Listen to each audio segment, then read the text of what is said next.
반갑습니다. 저는 최민철 성사입니다. 아시죠? 이렇게 오랜만에 오면 이제 다들 건강히 지내시니까 참 좋은 것 같습니다. 계속 건강하게 건강 잘 챙기셔서 지내시길 바라겠습니다. 왜냐하면 우리 장로님들, 권사님, 집사님들이 오래오래 사셔야지 기도를 많이 해주시고, 이렇게 특히 기도가 필요한 선교지 이런 데서 기도 힘을 많이 받습니다. 기도 많이 해주시기 바라겠습니다. 저는 오늘 이제 사도행전 16장 말씀을 나누면서 또 저희가 베트남에서 어떻게 살고 있는지 또 잠깐 또 같이 한번 나눠보도록 하겠습니다. 아마 여러분들은 이 빌립보서 16장, 사도행전 16장에 나온 빌립보 선교에 대해서 많이 들어보셨을 거예요. 두 가지 사건이 사실 나오거든요. 16장에. 첫 번째 사건은 바울이 루디아를 만나서 복음을 전했고, 루디아의 온 가정이 죽게 돌아오는 사건이 한 가지가 있고요. 또 하나의 사건은 오늘 우리가 같이 보게 될 복음 때문에 감옥에 갇히는, 물론 결론은 좋게 결론 났죠. 간수의 모든 집안이 예수님을 믿게 됐으니까요. 좋은 결론이 났습니다. 그래서 이 두 사건이 사실은 조금 같은 면도 있고 다른 면도 있습니다. 같은 면은 두 사건은 다 결론은 루디아의 집안이 다 세례를 받는 걸로 끝났고요. 여기도 보면 간수의 집안이 다 세례를 받는 걸로 어떤 열매가 둘 다 맺혔습니다. 그건 비슷합니다. 근데 다른 점이 있는데요. 여기는 사실 순조롭게 사역이 됐습니다. 바울이 복음을 전했는데 오늘 16장 14절에 뭐라고 나냐면, 주께서 루디아의 마음을 열어주셔서 바울을 통해서 예수님을 영접하게 되죠.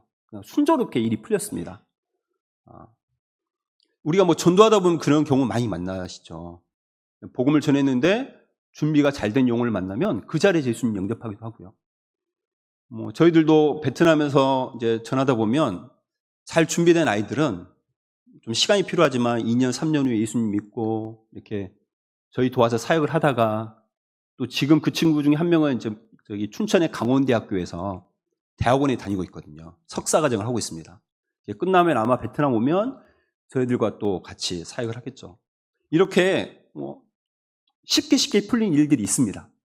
근데 반면에 오늘 이제 바울과 실라가 감옥에 갇히는 이야기처럼 어려운 일이 생길 수도 있어요. 여러분, 우리의 삶을 보더라도 우리가 주님 믿다가 이렇게 형통한다고 그랬죠. 좋게 말하면 형통한 일이 있고 하나님이 정말 나를 돕고 있다, 그래서 잘 된 일들이 있죠. 근데 반면에 내가 주님을 위해서 사는데 오히려 감옥에 가는 것처럼 어려운 일을 겪는 일들도 있습니다. 여러분 생각에는 어떤 일이 더 많이 생기세요? 여러분 인생을 보시면, 되돌아보면 이런 일들이 많이 생기세요? 이런 일들이 많이 생기세요? 그렇죠. 어려운 일들이 오히려 많이 생겨요. 또 하나 한번 질문할게요. 그러면 하나님은 이런 일들에 더 관심이 많을까요? 우리가 어려움 당하고 주님 때문에 힘들어할 때 이쪽에 더 관심이 많으실까요? 어려운 말이죠. 이쪽 저쪽 헷갈리세요 지금? 이 16장에 보면 두 가지 사건이, 사실 이 일을 잘 풀리는 경험은 간단하게 적혀 있고요. 이 어려운 일을 당해서 돌아서 결국은 잘 됐다, 이 일은 이렇게 많이 기록되어 있습니다. 그래서 어쩌면 하나님은 우리의 인생이나 우리의 삶을 보면서 일이 술술 풀리는 것보다는 우리가 어려움을 당할 때 하나님은 더 우리를 지켜보시는 것 같아요. 그리고 더 관심을 많이 가지고 계시는 것 같아요.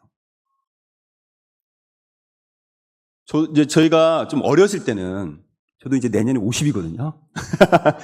아직은 젊지만 참 옛날에 너무 몰랐던 것 같아요. 근데 제가 저희 좀 가정 이야기를 간단하게 좀 해서 죄송하지만, 어제 저희 어머님 지금 요양원에 계시거든요. 그래서 저희 어머님이 예출을 해서 어제 가족이 모였어요. 가족이 모였는데, 죄송해요, 좀 사적인 이야기를 해서.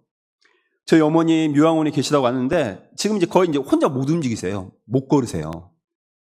저희 어머님 계시고, 저희 누님이 계시는데 좀 죄송하지만 이혼하셨어요. 이혼하셔서 뭐 지금 이제 또 재혼 다시 사시고 저희 큰 누님의 아들이 한 명 있습니다. 근데 약간 자폐가 있어요. 그래서 어제 같은 우리가 모였는데도 막 혼자 벌쩍벌쩍 뛰고 이제 그리고 우리 남동생네가 있고 제 여동생은 이제 선교단체 간사를 하는데 저 여동생도 아이가 없어요. 이제 나이가 있어서 아이 가는 걸 포기했거든요. 어느 날 제 가정이 이렇게 모여서 앉아서 식사를 하는데 제가 그런 생각이 든 거예요. 그렇지, 이게 인생이지. 우리는 늘 어떤 걸 꿈꾸냐면 인생이라는 게 아무 일 없이 다 잘 되고 잘 풀리는 걸 인생이라 생각하지만 이렇게 한 자리에 모였고 한 가족인데 여기에는 몸 못 움직이시는 분도 있고 이혼하신 분도 있고 자폐 아이 둔 엄마도 있고 이런 걸 보면서 그렇지, 이게 인생이지. 우리가 인생이라는 걸 너무 쉽게 잘 되겠지 생각하지만 사실 인생이라는 것은 그렇게 좋은 일만 있는 건 아니잖아요. 잘 아시죠? 잘 아시죠? 아멘입니까? 근데 여러분, 참 그래도 우리에게 참 감사한 게 있죠. 왜냐하면 이런 인생 가운데 하나님 우리와 함께 하시기 때문에, 그리고 우리에게는 믿음이 있어서, 여러분 바울과 실라가 감옥에 갇혔을 때 무엇을 했습니까? 우리 한번 25절 한번 읽어보시겠습니까? 같이 읽어볼까요? 25절 같이 읽겠습니다. 한밤중에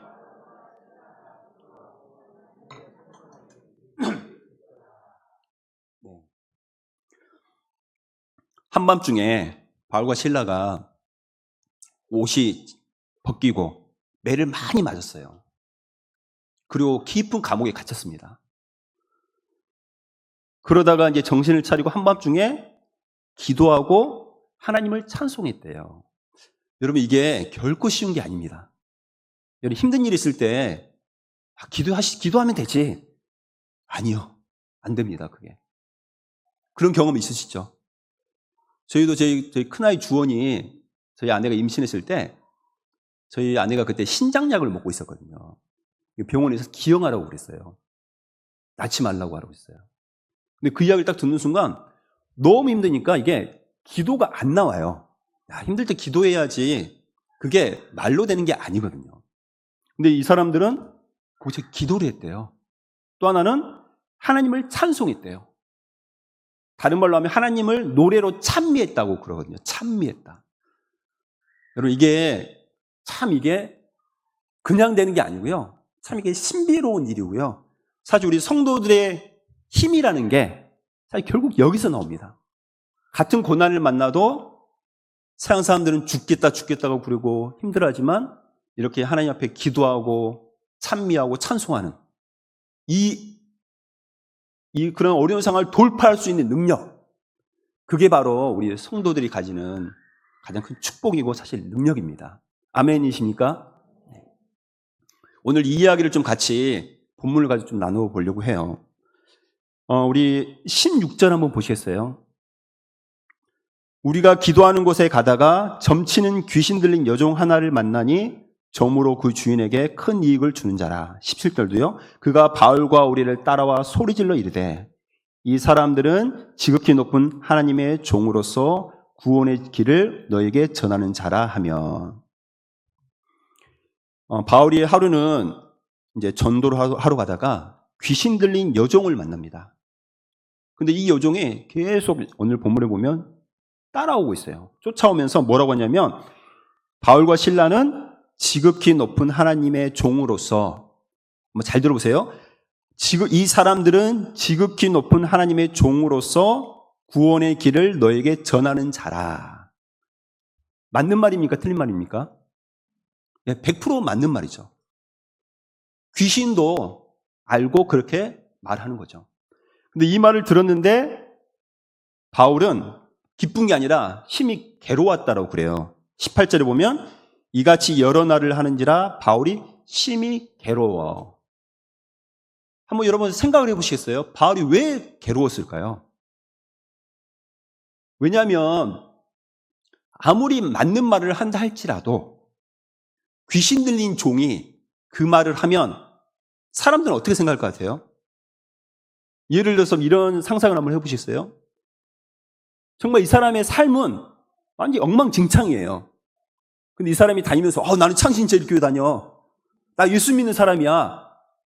우리 교회 와봐. 이런 말을 했을 때 만약에 여러분이 그런 말을 듣는다면 좋겠습니까? 아니면 부담스럽겠어요? 부담스럽죠. 아무리 우리가 좋은 정확한 메시지를 전한다 할지라도 그 메신저 전하는 이 사람이 온전하지 않으면 사실 여러 사람에게 좋은 의미는 없거든요. 바울은 자꾸 이제 부담스러운 거예요. 왜냐하면 귀신 들린 사람이 이렇게 외치면 사람들은 이 귀신 들린 여종의 그 귀신과 이 사람이 말하는 바울과 실라가 믿는 그 하나님은 그냥 비슷비슷하겠지. 이렇게 생각하니까 바울이 너무 괴로웠습니다. 여기 보면 성경을 보면 심히 괴롭다라고 했습니다. 자, 그래서 어쩔 수 없이 사실은 원래 그런 의도는 아니었는데 어쩔 수 없이 귀신을 쫓아내요. 귀신을 쫓아냅니다. 아까 우리가 이제 루디아는 바울이 찾아가서 복음을 전했잖아요. 여기는 그냥 어쩔 수 없이 귀신을 쫓아냅니다. 자, 이게 이제 문제가 되기 시작해요. 이게 문제가 되기 시작합니다. 사실 우리가 저는 그런 생각도 해봤어요. 바울이 좀 더 참지. 왜 굳이 그렇게 귀신을 쫓아내서 이런 일을 만들어내나. 좀 더 참지. 심히 괴로운데 더 참지. 더 참아버리지. 왜 그렇게 그랬나라는 싶은 생각이 있어요. 이제 저희는 베트남에서 사역을 하잖아요. 베트남은 이제 내년에 우리 베트남 오시려고 하는데 베트남은 공산국가거든요. 아세요? 공산국가입니다. 요즘 물론 한국 사람들이 하도 베트남, 나트랑, 다낭 놀러 많이 가시니까 베트남이 너무 쉽다고 생각하시는데 베트남도 나름 공산국가입니다. 그래서 모든 것들을 다 통제를 하고 있습니다. 다 이게 파악을 하고 있어요. 그래서 그냥 여러분들이 그냥 놀러 가기에는 참 편한데 어떤 사역을 한다고 했을 때는 좀 부담된 일들이 많아요. 근데 저희는 이제 저희가 해왔던 사역이 뭐냐면 대학교에 들어가서 이제 대학생들 만나서 이야기하다가 복음을 전하는 사역을 하거든요. 근데 이제 베트남 법에는 외국인이 자국민에게 선교 전도하는 것 자체가 불법입니다. 그거 자체가 불법이고 종교 시설이 아닌 곳에서 종교 활동을 하는 것 자체가 불법이에요. 저희가 이제 불법을 하고 있잖아요. 저희는 불법을 하는 거거든요. 베트남 법에서 보면. 그런데 저희가 그렇다고 해서 그 법이 있다고 해서 저희가 선교를 안 하고 복음을 전하지 않으면 저희가 할 수 있는 게 별로 없거든요. 그냥 사는 것밖에 없어요. 그래서 저희가 이제 전도를 하거든요. 만약에 그러다가 문제가 생기면 주변 사람들이 뭐라고 할 것 같습니까? 왜 법을 어겨서 그렇게 스스로 문제를 만드냐고. 좀 더 참고 그냥 그 법을 지키면 되지. 이런 말을 하거든요. 지지난주죠. 한 일주일 전에 강원도 춘천 지역의 대학생들이 26명이 베트남에 선교훈련을 왔어요. 그래서 화, 수, 목, 금, 토요일까지 캠퍼스에 나가서 아침 9시부터 오후 5시까지 전도를 했습니다. 전도를 했는데 저희가 전도가 끝나면 모여서 이제 어떻게 전도했는지 보고를 했어요. 근데 금요일날 저녁이었는데 저희는 그냥 그 정식 숙박시설로 등록된 지역에서 저희가 그 호텔을 쓰고 있었거든요. 호텔은 아주 아파트를 23명이다 보니까 방을 4개로 나눠서 이렇게 지냈어요. 근데 저녁에만 잠깐 모여서 우리가 전도 보고를 했어요. 근데 금요일날 저희가 이제 그 모임이 거의 끝나갈 무렵에 갑자기 바깥에서 문을 똑똑똑 두드리는 거예요. 그래서 문을 열었더니 경찰 3명, 그 아파트 경비 2명, 5명이 딱 들어오고 경찰은 들어오자마자 핸드폰을 켜가지고 동영상 이렇게 찍기 시작하는 거예요. 그러니까 누군가 신고한 것 같아요. 저 대학생 애들이 막 이렇게 있다가 움직이고 이러는데 저희들은 뭐 하는지 모르겠다. 그러니까 이제 그런 일을 만나면 사실 저도 그러거든요. 좀 더 조심할 걸. 좀 더 조심할 걸. 우리가 괜히 너무 이렇게 했나? 이런 생각이 들어요. 근데 여러분, 사람 일이라는 게 그런 걸 다 예상하고 하면 사실 우리가 뭘 할 수 있겠습니까? 바울이라고 해서 자기가 이 귀신을 쫓아내면 이런 문제가 생길 거라고 생각을 했겠습니까? 자기는 최선이라고 생각하고 너무 괴롭다 보니까 이제 예수 이름으로 귀신을 쫓아낸 것밖에 없어요. 바울이 잘못한 건 하나도 없어요, 사실. 그냥 한 영혼을 살렸잖아요. 한 영혼을 살리고 귀신을 쫓아냈잖아요. 그런데 이제 문제는 이 귀신을 통해서 경제적인, 성경에는 큰 이익이라고 했거든요. 큰 이익. 큰 이익을 받았던 주인들이 이제 바울과 실라를 고소하기 시작합니다. 우리 그 내용을 한번 읽어볼까요? 우리 19절, 21절. 한번 이 사람들의 말을 잘 들어보시고 우리 주변에 있는 세상 사람들이 우리를 어떻게 보는지, 우리가 어떤 세상 사람들 속에서 살고 있는지 한번 잘 보시기 바랍니다. 19절에서 21절 같이 읽겠습니다. 시작. 여종의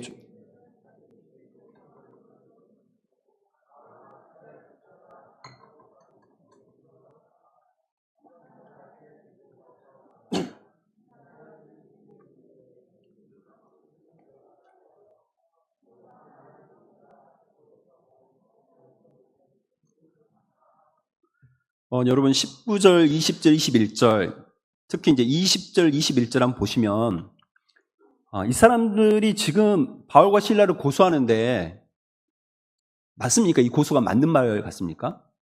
바울과 실라를 이 사람들이 유대인인데 우리 성을 심히 요란하게 하여 로마 사람인 우리가 받지도 못하고 행하지도 못할 풍속을 전한다. 어때요? 그러니까 이 사람들이 왜 고소를 했냐면 자기의 경제적인 손해를 봤잖아요. 그러면 이 사람 때문에 우리가 경제적인 손해를 봤다. 이러면 되는데 그런 이야기는 하나도 안 하고 가장을 합니다. 과장. 거짓말로. 뭐냐고 하냐면, 그리고 그 사람들과 우리를 이렇게 갈라치기라고 하죠. 분열시키죠. 보세요. 이 사람들은 유대인인데 로마 사람인 우리, 그리고 이 사람들이 우리 성을 심히 요란하게 한다. 무슨 심히 요란하게 했습니까? 그냥 그 여자 귀신 하나 쫓아냈는데 그게 무슨 성 전체를 심히 요란하게 하는 무슨 일을 했습니까? 그리고 우리가 받지도 못하고 행하지도 못할 풍속을 전한다? 여러분, 이게 사탄이 하는 짓이고요. 아주 우리 주변에 하나님을 모르는 세상 사람들이 하는 행동들입니다. 거짓말, 과장, 사람들 선동, 또 교회와 우리는 다른 사람들이야 그러면서 갈라치기 하고.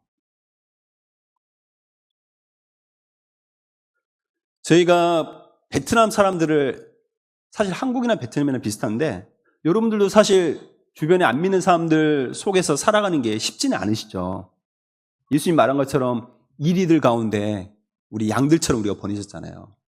우리는 같이 물어뜯을 수가 없잖아요. 그 사람들 우리 막 물어뜯는데 우리도 물어뜯을 수는 없잖아요. 그러니까 사실 비교가 안 되거든요. 이게 같이 싸움이 안 돼요. 근데 세상 사람들이 얼마나 이게 그런 쪽으로 머리가 잘 돌아가는지 잘 알아요. 그래서 이 존 스토튼 목사님은 이 여자의 주인들이 매우 영리했다라고 표현해요. 영리했다. 매우 영리했다. 뱀처럼 간사한 거죠. 엄청 영리한 거죠. 세상 사람들은. 그래서 그런 사람들 속에서 이게 살아갈 때 가끔씩 참 힘들 때가 있어요.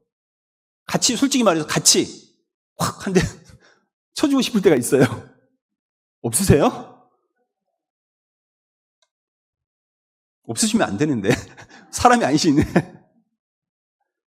저는 이제 베트남에 갔는데 지난 학기 한 6개월 동안 정말 희한하게요.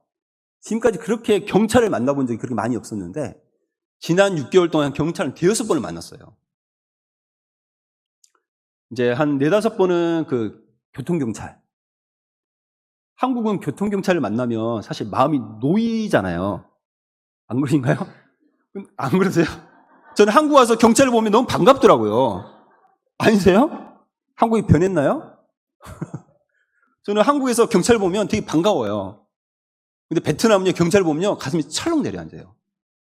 왜 그러냐면 제가 이제 한국에서 자동차 운전을 하는데 자동차 번호판이 달라요. 일단 저희 번호판은. 일단은 그 지역 번호가 나오고요. 뒤에 저는 외국인이잖아요.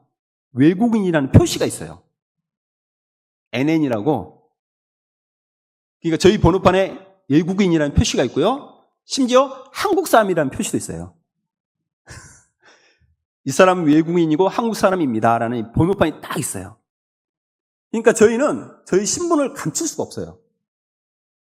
근데 경찰들이 먹잇감이거든요. 먹잇감이에요. 잡기가 너무 편해요.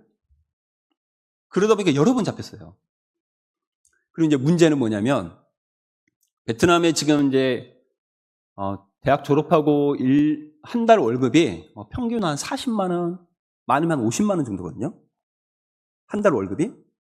근데 경찰들 잡히면 이를 신호, 저희 같은 경우는 이렇게 빨간불에서 파란불로 바뀔 때 저희는 파란불에서 빨간불로 저희는 파란불 보고 좌회전했거든요. 근데 이게 바뀌었나 봐요. 경찰이 숨어 있다가 잡아요. 베트남 경찰은 숨어 있다가 잡아요. 이것도 참 이해가 안 되는데 예방하는 게 아니라 잡으려고 잡는 거예요. 숨어 있다 잡아요.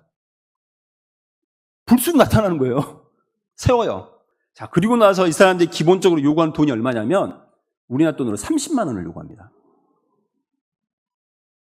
이게 기가 막힐 노릇이죠. 한국 사람 근데 우리만 그런 게 베트남 사람한테도 그래요. 기본적으로 법으로 이제 500만 동 정도 되는데 이게 한 30만 원 되거든요. 500만 동을 내라고 해요. 이게 한 40만 원 월급인데 30만 원을 내라고 하니까 이게, 그리고 아무리 제가 외국 사람이고 베트남 사람보다 돈이 더 많다 할지라도 30만 원을 그 자리에서 받습니다. 이 사람들은. 돈이 없다고 그러면 ATM 기계를 갖다 오라고 해요. 우리처럼 고지서를 날려주는 게 아니에요. 그래서 막 돈이 없다고 그러면 참 감사하게 흥정을 해줘요. 그래서 500만 동 벌금 받았는데 어떨 때는 정말 잘해서 50만 동, 한 3만 원에 하기도 하고, 어떤 때는 100만 동, 한 6, 7만 원에 하기도 하고, 어떨 때는 200만 동에. 근데 최근에 저희가 여기 들어오기 한 달 전에 이제 저희가 외국 사람이다 보니까 이 표지판이 잘 안 보이거든요. 근데 이 표지판이 어떤 이상한 표지판이 하나 있었어요. 근데 그 표지판이 마을로 진입하기 때문에 속도가 50입니다라는 어떤 그런 의미를 가진 표지판이었는데 저희가 외국 사람이다 보니 그런 게 잘 눈에 안 들어오거든요. 그래서 모르고 갔어요. 제가 한 60으로 달렸나 봐요. 근데 저기서 갑자기 경찰이 불쑥 나오는 거예요. 근데 이 경찰은 이걸 흥정을 안 해주더라고요. 자, 그리고 문제가 뭐냐면 500만 동 부과를 했어요, 저한테. 그리고 면허증도 뺏어요. 10km 과속했다고 2달 동안. 2달 동안 안 줍니다, 아예. 지금 제 면허증은, 제 베트남 면허증 그 경찰이 가지고 있어요. 근데 이제 저희가 이제 베트남에 살다 보면 그런 일들을 만나면, 일단은 기본적인 이제 첫 반응은 좀 솔직히 말하면 짜증이 많이 나요. 이제 자꾸 비교하게 되는 거죠. 야, 어떻게 내가 10km 나는 이제 물론 모르고 내 잘못이죠.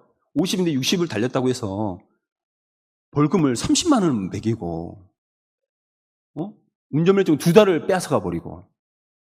어떻게 그럴 수가 있지? 그리고 저희 사역하는 데가 늘 항상 이렇게 왕복 1시간 움직여야 되는 거거든요. 이게 당장 뺏겨버리니까 운전을 못하니까 너무 답답한 거예요. 답답하기도 하고 매일 택시 타고 다니기에는 좀 부담스럽고 막 그러면서 이제 짜증도 나고 낙심도 되고. 그러니까 또 번호판은 외국인이라는 게 딱 드러나고. 이게 감출 수가 없어요. 이런 사람들 속에서 제가 살아간다는 것 자체가 가끔씩은 너무 막 힘들기도 하고 불평도 나오고 낙심되기도 하고. 그래서 제가 너무 사실 힘들었어요, 한 달 동안. 그래서 제가 그걸 이겨내려고 어떻게 했냐면 말씀을 암송했습니다. 베트남어로 말씀을 암송했어요. 그래서 택시 타고 다닐 때마다 눈 감고 말씀 암송하고. 될 수 있으면 이렇게 그런 걸 좀 잊어보려고 그냥 막 하지 말아야지. 근데 계속 생각이 떠오르는 거예요. 분노도 이런 짜증도 나고. 그래서 베트남어로 된 말씀 암송을 그 한 달 내내 계속 했어요. 그러면서 좀 이겨냈거든요. 그리고 지난주 그 경찰을 만났을 때도 그게 막 또 올라오려고 하는 거예요. 막 불안함도 올라오고 가슴이 철렁도 올라오고. 근데 참 감사하게 하나님이 다 전도 보고 끝나고 누가 그 지체 한 명이 생일이라서 생일 축하를 하고 있었거든요. 케이크를 이렇게 들고 있었어요, 제가. 근데 그때 문이 열린 거예요. 그러니까 이 사람들이 너희 뭐해? 우리 생일 축하했다. 만약 우리가 아무것도 안 하고 그냥 앉아있으면 이상하잖아요. 쟤들 뭐 하는 거야? 그럴 거 아니에요. 그럼 조사가 들어가거든요. 근데 우리가 케이크를 들고 있으니까 너희가 생일 축하를 했구나. 그래서 사실 잘 이렇게 무마가 됐거든요. 그러니까 여러분, 그런 상황 속에 우리가 산다는 거, 저만 그런 게 아니고 아마 여러분들도 그런 상황에 많이 노출되어 있을 거예요. 이 세상에서 우리가 믿는 사람을 산다는 게, 제가 여러분들의 상황을 일일이 다 할 수는 없지만 사실 많은 스트레스도 있고 압박도 있고 부당함도 있고 내가 왜 이런 대우를 받아야 돼? 솔직히 그런 생각도 많이 드실 거예요. 바울과 실라도 똑같았거든요. 묻지를 않잖아요. 그냥 바로 잡고 바로 때려버리잖아요. 바울이 나중에 이제 불평을 말하거든요. 보내라 할 때니까 보내라 그러니까 너희는 우리를 죄도 정하지도 않고 어떻게 이렇게 공중 앞에서 때리고 옥에 가두었다가 이제는 가만히 내보내냐 이러면서 사실 나름 불평도 하거든요. 여러분, 이런 상황 속에서 사실 우리가 하나님 믿는 사람으로 산다는 게 정말 어렵습니다. 성경은 물론 답이 정해져 있지만 그 답대로 산다는 게 사실은 쉬운 게 아니죠. 우리 25절 다시 한번 읽어볼까요? 근데 바울과 실라는 어떻게 또 반응했는지 다시 한번 읽어보도록 하겠습니다. 25절입니다. 한밤중에 바울과 실로가 기도하고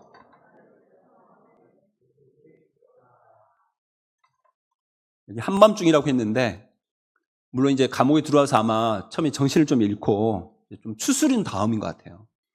그렇지만 또 하나는 지금 이 사람들이 처한 상황 자체가 너무 한밤중인 거예요. 너무 지금 암흑 속에 있는 거예요. 예수님 복음 때문에 내가 이 자리에 있고 내가 잘못한 것도 없는데 그 사람이 나를 너무 지금 심히 괴롭게 해서 내가 귀신을 쫓아낸 거 그거 하나뿐인데 이렇게 매를 맞고 사람들 앞에서 모욕을 당하고 깊은 감옥에 갇혀 있는 이런 상황을 어쩌면 한밤중이라고 할 수 있겠죠. 근데 바울과 실라는 기도했습니다. 하나님을 찬송했어요. 여러분 이런 상황 속에 있을 때 다른 이 사람들 보면은 나를 이렇게 만든 사람들 생각하면 너무 막 마음도 힘들고 내 처지만 생각하면 너무 마음이 낙심되고 그러지만 마시고요. 그때일수록 우리가 눈을 들어서 하나님을 바라보고 다시 기도하고 찬송하는 여러분 되시기를 바라겠습니다. 마지막으로 여러분, 그렇다면 이분들은 어떻게 해서 이렇게 기도하고 찬송할 수 있었을까? 참 궁금해요. 이게 해라 해서 되는 게 아니거든요. 왜냐하면 이 당시에도 헬라인들이나 유대인들도 이런 힘들 때 기도해야죠. 힘들 때 더 좋은 모습 보여야 되지. 이런 말들은 다 있었어요. 세상 사람들도 그렇게 하잖아요. 어려운 일 당할수록 더 감사해라. 어려운 일 당해도 더 긍정적으로 생각해라. 이건 다 하는 말이에요. 그렇게만 말하면 사실 우리가 뭐 똑같죠. 근데 어떻게 해서 이 사람들은 기도하고 찬송할 수가 있었을까? 사실 성경 본문에는 정확하게 나오지는 않습니다. 근데 저는 좀 고민해 보면서 한 성경 구절, 2구절 정도를 좀 봤는데요. 첫째 구절은 여러분도 한번 찾을 수 있으면 한번 보시겠습니까? 앞으로 조금만 넘기시면 사도행전 9장 15절, 16절입니다.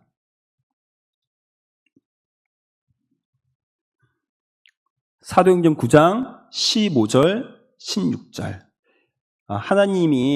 예수님이 아나니에게 바울이 어떤 사람이 될 것인지를 말하는데요. 그 빨간 글씨 돼 있죠. 제가 한번 읽어보겠습니다. 가라. 이 사람은 바울이거든요. 이 사람은 내 이름을 이방인과 임금들과 이스라엘 자손들에게 전하기 위하여 택한 나의 그릇이라. 자, 여기가 중요하죠. 16절. 그가 내 이름을 위하여 얼마나 고난을 받아야 할 것을 내가 그에게 보이리라. 내 이름을 위하여 얼마나 고난을 받아야 할 것을 내가 그에게 보이리라. 주님은 처음부터 바울에게 너가 복음을 전하기 시작하면 너는 고난을 받을 거야. 미리 경고하셨습니다. 여러분, 예수님도 우리에게 말씀하셨죠. 나를 따라오려거든 날마다 자기를 부인하고 제 십자가를 지고 나를 쫓으라. 여러분, 우리 크리스찬들에게 고난은요 절대 이상한 게 아닙니다. 당연한 겁니다. 이 고난이 없으면 사실 우리는 주님을 따른다고 말할 수가 없는 거죠. 바울도 알았어요. 내가 주님을 따르기 시작하고 복음 때문에 내가 돌아다니면 나는 분명히 고난을 당할 것이다. 당연한 거죠. 근데 우리는 가끔씩 이걸 당연하게 여기지 않아요. 이상하다고 생각해요. 제가 공안을 만나서 그런 일을 겪으면 되게 나만 무슨 일을 겪는 것처럼 생각하고 나만 특별하게 너무 힘든 일을 겪는 것처럼 생각하지만 그렇지 않거든요. 또 내가 선교를 처음 나가려고 했을 때 주님이 나에게 알려줬던 말씀, 내가 각오했던 게 뭐예요? 너 주님을 위해서 복음 전하고 그것 때문에 어려움 당할 거 우리는 각오를 하고 간 거거든요. 우리가 말로는 목숨까지 주님을 위해 쓰겠습니다 이렇게 말했는데 그런 작은 고난이 오면 마치 이게 나에게 무슨 특별한 것처럼 나에게 와서는 안 될 것처럼 그걸 막 불안해하고 아닙니다. 같이 가야 됩니다. 당연하게 생각하고 그걸 안고 가야죠. 안고 가야죠. 그게 우리의 삶이고 우리의 인생이에요. 우리 주변에 건강한 사람만 있는 것이 아니라 아픈 사람도 있고 저희 가족을 말했던 것처럼 많은 사람들이 이렇게 어려움 중에 있거든요.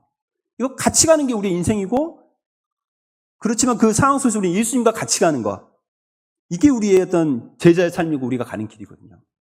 자, 또 하나가 있는데요. 바울은 자기가 고난받을 걸 이미 알았습니다. 그래서 낙심만 하지 않고 기도하고 찬송을 했습니다. 또 하나 구절은 바울이 직접 자기 입으로 한 말이에요. 우리 데살로니가 전서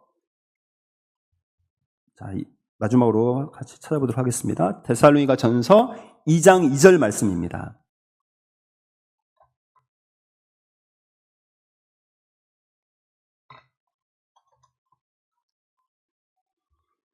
데살로니가 전서 2장 2절 말씀입니다. 우리 같이 한번 읽어보겠습니다. 너희가 아는 바와 같이 우리가 먼저 빌립보에서 고난과 능욕을 당하였으나 우리 하나님을 힘입어 많은 싸움 중에 하나님의 복음을 너희에게 전하였노라.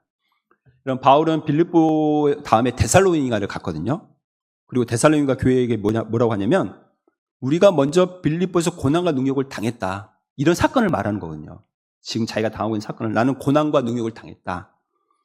우리 하나님을 힘입어 많은 싸움 중에 하나님의 복음을 너희에게 전했다.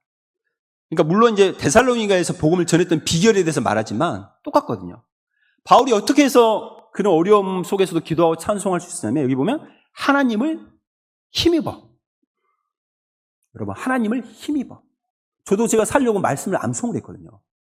진짜 마음이 너무 낙심됐어요. 여러분 생각에는 야, 뭐 그냥 30만 원 벌금 물리고 두 달. 근데 그 사건만이 아니라 제가 베트남에 살면서 베트남 속에서 느꼈던 그런 것들이 계속 연관 하나였던 거예요. 하나. 사역은 힘들지. 베트남 사람들 속에서 내가 늘 조심스럽게 살거든요. 조심스럽게 사는 이런 모든 상황들이 이게 늘 내재되어 있었는데 그걸 딱 그 사건을 만나니까 이게 폭발해버린 거예요. 저도. 그러니까 막 짜증도 나고 낙심도 되고 그게 너무 힘든 거예요. 남들이 보면 그 사건만 보면 뭐가 그렇게 힘들어. 돈 내면 되지 뭐. 2달 택시 타고 다니면 되지. 답은 너무나 단순한데 저의 그런 과정 속에서 이런 제 마음에 있으니까 저도 살려고 말씀을 암송했거든요. 그 공안을 만나고 금요일날 토요일날도 이제 다시 그 모임을 하러 가는데 너무 마음이 막 떨리는 거예요. 이미 우리의 신문이 노출되고 우리 위치가 노출됐기 때문에 제가 또 모임을 하러 갔거든요. 그래서 이제 가는 택시 안에 제가 막 그 외웠던 말씀 다시 암송하고 그러면서 겨우겨우 완성하고 그리고 제 입으로 찬송도 하고 그렇게 제가 저도 이겨내면서 갔거든요. 하나님을 힘입어. 우리의 힘으로는 절대 못하죠. 우리의 힘으로는 고난 속에서 누가 그렇게 찬송하고 기도할 수 있는 믿음의 사람이 누가 있겠습니까? 그러니까 하나님을 힘입어야죠.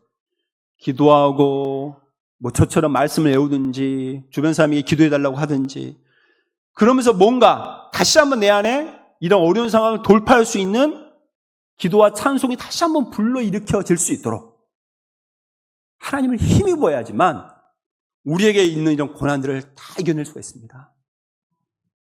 우리 귀한 성도분들 정말 크리스찬으로 우리 믿는 사람들로 사는 게 쉽지는 않으실 것 같아요.